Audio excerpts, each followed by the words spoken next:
నమస్కారం ప్రేక్షకులందరికీ.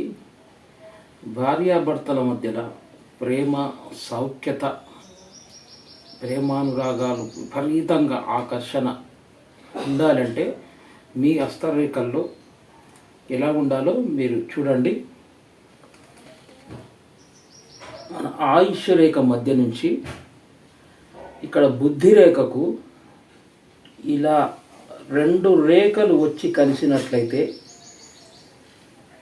ఇలా ఉన్నట్లయితే మీ చేతిలో మీ భర్త కానీ భార్య కానీ విపరీతంగా ప్రేమతో ఆకర్షణతో ఉంటారు. మీరు మంచి ఆకర్షణతో శారీరక సంబంధం చాలా బాగా ఉంటుంది. మీలో ఇద్దరి మధ్యలో సెక్స్ విషయంలో కూడా మంచి అవగాహనతో ఉంటారు. ఎందుకంటే ఈ మధ్యలో ఇలా రెండు కలిసి ఉన్నందువల్ల వీరిద్దరూ భార్య పట్ల భర్తకు, భర్త పట్ల భార్యకు విపరీతమైన ప్రేమ ఉంటుంది. భార్య ఇతర పురుషులను ఆకర్షించదు, భర్త కూడా ఇతర స్త్రీలను ఆకర్షించడు. వీళ్ళిద్దరూ లైంగిక పరంగా ఎంతో ఆకర్షణ పొందుతూ, ఆకర్షణతో భార్యాభర్తలు ఇద్దరు ప్రేమతో జీవితకాలం ఉంటారు. ఈ రేఖల కలయిక వల్ల భార్యాభర్తల ఆకర్షణ వీరి జీవితకాలం కలిసే ఉంటారు.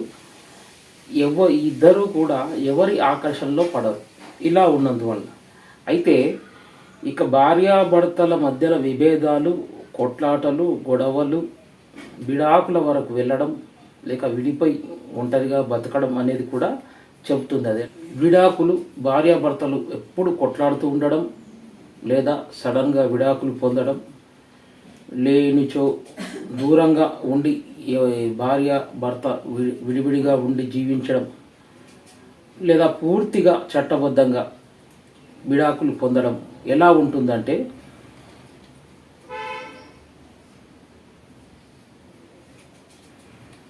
ఈ గుణకం గుర్తు ఇక్కడ ఉన్నట్లయితే 1, 2, 3, 1 కానీ 2 కానీ, దీని తర్వాత భార్య రేఖల్లో ఇలా 2 రేఖలు వచ్చి ఒకటి పాయలుగా రావడం, ఇంకొకటి ఇలా కిందికి వంగిపోవడం, శుక్రుడు నైరుషాన్యం పొందడం వలన ఇలాంటి రేఖలు ఇలా పాయలుగా కావడం, రెండవ రేఖ ఇలా కిందికి వంగిపోవడం, ఇలా గుణకాలు ఉండడం వల్ల కూడా భార్యాభర్తలు విడిపోతారు. వీరు ఒకవేళ కలిసి ఉన్న విపరీతంగా కొట్లాటలతో, గొడవలతోనే ఉంటుంది. కొన్ని రోజుల తర్వాత విడిపోవడం మాత్రం ఖాయమవుతుంది. అయితే ఇది ఏదో ఒక రేఖ చూసి చెప్పకూడదు. ఇవి 2 రేఖలు ఇలా ఉన్నాయా, గుణకాలు ఉన్నాయా, ఇలా పాయలుగా ఉన్నాయా, గురుస్థానం ఎలా ఉంది, శుక్రుడు నైవిషాన్యం ఎలా ఉంది, చంద్రుడు ఎలా ఉన్నాడు, అలా చూసి నిర్ణయం చేసి చెప్పాలి. సడన్గా వారు విడిపోతారని చెప్పడం అది అంత మంచిది కాదు. ఇలా ఈ హస్త సాముద్రికాల్లో ఇవన్నీ ముఖ్యంగా మీరు పరిగణనలోకి తీసుకోవాలి. ఇలా పాయలు కావడం, రెండో రేఖ ఇలా కిందికి వంగిపోవడం, ఈ గుణకాలు ముఖ్యంగా ఈ గుణకాలు ఇలా ఉన్నాయంటే, ఈ గుర్తులు ఇలా ఉన్నాయంటే వీళ్ళు తప్పకుండా భార్యాభర్తలు విడిపోతారని అర్థం. ఇక విడిపోవడానికి, డైవర్స్ తీసుకోవడానికి శుక్రుడు ఈ స్థానం ఉబ్బెత్తుగా ఉందా లేదా, ఇది శుక్రస్థానం, ఇది ఉబ్బెత్తుగా ఉందా లేదా చూడాలి. ఇది ఉబ్బెత్తుగా లేదు, లోపలికి ఉంది, ఇలా గుణకారాలు ఉన్నాయి, ఇలా పాయలుగా ఉన్నట్లయితే అప్పుడు ఇది తప్పకుండా విడాకులు అవుతుంది అని అర్థం. అది మీరన్నీ చూసి చెప్పాలి. సాముద్రిక శాస్త్రంలో ఇలా ఇన్ని ఉంటాయన్నమాట. ఇన్ని రకాలుగా చూసిన తర్వాతనే మనం నిర్ణయం చేయడం జరుగుతుంది. ఏ ఒక్కటి ఉన్నా కూడా చూసి విడిపోతారని చెప్పడం అది అసత్యం అవుతుంది. అలా చెప్పడం శాస్త్ర విరుద్ధం. అది ఎప్పుడైనా కూడా ఇన్ని పరిగణనలో చూసి శుక్రుడు బాగున్నాడా, కలత్రకారకుడు శుక్రుడు ఎలా ఉన్నాడు చూడాలి. అది కూడా తర్వాత రెండవది, ఇక్కడి నుంచి ఇలా రేఖ ఇలా పైకి వెళుతుందో ఇది భాగ్యరేఖ అంటారు. ఇక్కడి నుంచి స్ట్రేట్గా ఇలా వెళ్ళిన దాన్ని భాగ్యరేఖ అని అంటారు. ఇది దాటిన తర్వాత ఇలా బుద్ధిరేఖ కనిపిస్తుంది. ఇక్కడి నుంచి ఇక్కడ ఇక్కడ ఖాళీగా ఉంటుంది. ఇక్కడ నుంచి బుద్ధిరేఖ ప్రయాణం అవుతుంది. ఇది ఇది గుర్తుపెట్టుకోండి. అనుమానం రావచ్చు, ఇది బుద్ధిరేఖ అని ఎలా అంటున్నారంటే, బుద్ధిరేఖ ఎప్పుడైనా ఇక్కడ మొదలవుతుంది, జన్మ స్థానం ఇక్కడ, ఇది ముగిసే స్థానం ఇది. బుద్ధిరేఖ ఎప్పుడైనా ఇక్కడ వచ్చింది అంటే ఇది బుద్ధిరేఖ కిందకే తీసుకోవాలి మనం. ఇక బుద్ధిరేఖ భాగ్యరేఖకు ఇలా ఉండి ఇలా ఉన్నట్టయితే వీరు ఈ వయస్సు వరకు ఏ పని చేసినా, ఎలాంటి వృత్తి వ్యాపారాలు చేసినా, ఎంత డబ్బు కొరకు ఎన్ని రకాలుగా పాటుపడినా వీళ్ళు ఎదుగుదల అనేది ఉండదు. తర్వాత ఇక్కడి నుంచి విపరీతంగా ధనార్జన, కోట్లకు పడగెత్తిన వాళ్ళు, అన్ని రకాల్లో విజయాలు పొందిన వాళ్ళు, అపర కుబేరులు అయిన వారి హస్తంలో ఇలాంటి రేఖలు కనిపిస్తాయి. ఇలా ఉన్నవారికి వీరు కొన్ని రోజుల వరకు చేసిన వ్యాపారం ఆగిపోయిన తర్వాత సడన్గా మళ్ళీ డబ్బు రావడం, కోటీశ్వరుగా కావడం, జీవితంలో సెటిల్ అయిపోవడం అనేది జరుగుతూ ఉంటుంది ఇలా రేఖలు ఉన్నవారికి. భాగ్యరేఖకు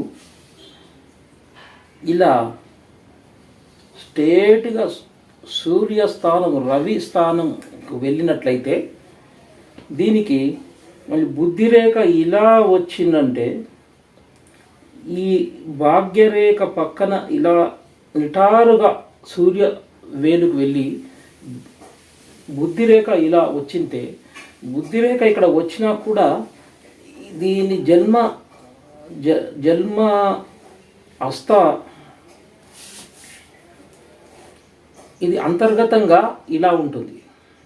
అంటే ఈ రేఖ ఇలా కలిగిన వారు ఒక 40-50 సంవత్సరాల్లో తర్వాత విపరీతంగా ధనార్జన కావింపబడడం, 40-50కి అంతవరకు వీరు ఒక మామూలు సాధారణ వ్యక్తిలాగా, ఒక మామూలు మనిషిలాగా ఉంటారు. వీరికి సంఘంలో గౌరవ మర్యాదలు అనేవి ఉండవు. ఒక 40+50 తర్వాత వీరికి సడన్గా పేరు రావడము, కీర్తి ప్రతిష్టలు, సిరి సంపదలు పెరగడము, సంఘంలో మర్యాద, వీరు ఇన్ని రోజులు ఎక్కడున్నారు, వీరికి ఇంత ధనం ఉందా, వీరికి ఇంత ప్రతిభ ఉందా, వీరికి ఇంత ఆలోచన, ఇంత అపర కుబేర్లు అయినారా వీళ్ళు అనేది చాలామంది అందరి చూపు వీరిపైనే ఉంటుంది. ఎందుకంటే ఇలాగా ఉన్నవాళ్ళు సినిమా స్టార్స్, కళారంగంలో ఉన్నవాళ్ళు, మరి స్పోర్ట్స్ రంగంలో ఉన్నవాళ్ళు ఉంటారు. ఇది అంతర్గతంగా రేఖ కనిపించకుండా అంతర్గతంగా బుద్ధిరేఖ ఇలా ఉంటుంది. ఇక్కడ నుంచి ఇక్కడ అయిపోతుంది, ఇక్కడ అంతమైపోతుంది. అయితే ఇక్కడ ఈ నిటారుగా ఉన్న రేఖ సూర్య వేలుకు వెళ్ళిన తర్వాత ఇక్కడి నుంచి బుద్ధిరేఖ కనిపిస్తుంది. ఇది అంతర్గతంగా ఉండేది, ఇది కనిపించదు, ఇది కనిపిస్తుంది. అయితే వీరికి సడన్గా పేరు ప్రఖ్యాతలు రావడము, కళారంగంలో కానీ బాగా స్థిరపడము, వీరిని సడన్గా అందరి దృష్టి పడడము, విపరీతంగా భూములు, ఇళ్ళు, వాహనాలు, విదేశ పర్యటనలు, ఇంకా చాలా రకాలుగా వీరికి బాగా మంచి పేరు రావడం అనేది ఒక మిరాకిల్. ఒక సడన్గా అందరు తల తిప్పి ఇతనిపై చూసి ఇతడు ఎవరు ఇతను ఇంత బాగా పైకి వచ్చాడని చెప్పేసి అందరు ఆలోచనలో పడేటట్టు చేస్తారన్నమాట ఇలా ఉన్నవాళ్ళు. దీంతో పాటుగా భాగ్యరేఖ ఇలా కూడా వస్తూ ఉంటుంది. ఇది ఇలాగా బుద్ధిరేఖ ఇలా వచ్చింది అంటే ఇతడికి 70-80 సంవత్సరాల వరకు ఇతడు చాలా దరిద్రమైనటువంటి జీవితాన్ని అనుభవించాల్సి వస్తుంది. కానీ ఇతడు పూర్తిగా జీవితకాలంలో చరమ దశలో డబ్బులు రావడం, మంచి స్థితిలో పొందడం అనేది జరుగుతూ ఉంటుంది. అయితే మీరు ఈ హస్తసాముద్రికంలో ఇవన్నీ పరిగణనలోకి తీసుకోవాలి, తీసుకుంటేనే తెలుస్తుంది. బుద్ధిరేఖ ఎప్పుడైనా కూడా ఇక్కడి నుంచే దాని జన్మస్థానం ఇక్కడనే మొదలవుతుంది. ఇది కనిపించదు కానీ ఇది అంతర్గతంగా ఉంటుంది. ఇది అంతర్గతంగా ఉంటుంది. ఇది బుద్ధిరేఖ భాగ్యరేఖకు కాంబినేషన్ ఉందా లేదా అది చూసుకోవాలి. చూసుకున్న తర్వాత నిర్ణయం చేయాల్సి వస్తుంది. సర్వే జన సుఖినో భవంతు.